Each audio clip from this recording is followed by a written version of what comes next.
అయితే అవి ఇప్పటికీ కూడా ఇంకా ప్రశ్నార్థకంగా మాత్రమే మిగిలిపోయాయని కూడా చెప్పాలి.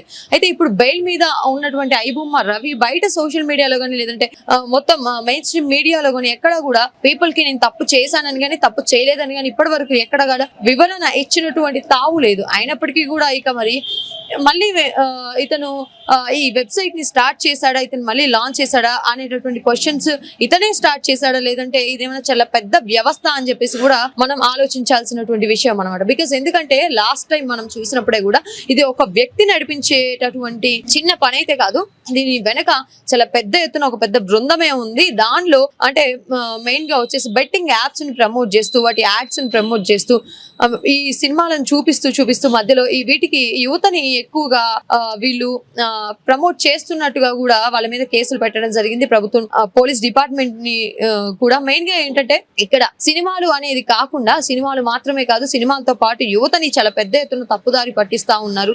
దీనిలో చాలా అంటే చూడకూడనటువంటి కంటెంట్ గానీ ఫాలో అవ్వకూడనటువంటి కంటెంట్ గానీ చాలా ఉంది. సో దీని అంతా కూడా వీళ్ళు ప్రమోట్ చేస్తున్నారు, యువతని చెడుదారి పట్టించేందుకు చాలా పెద్ద ఎత్తున ప్రయత్నం చేస్తూ ఈ యాప్స్ అయితే కొనసాగుతా ఉన్నాయి అని చెప్పేసి మనం డీజీపీ గానీ ఇట్లా ప్రెస్ మీట్స్ లో టాలీవుడ్ ఇండస్ట్రీ మొత్తం కూర్చొని మాట్లాడినటువంటి ప్రెస్ మీట్ లో మనం చూసాం.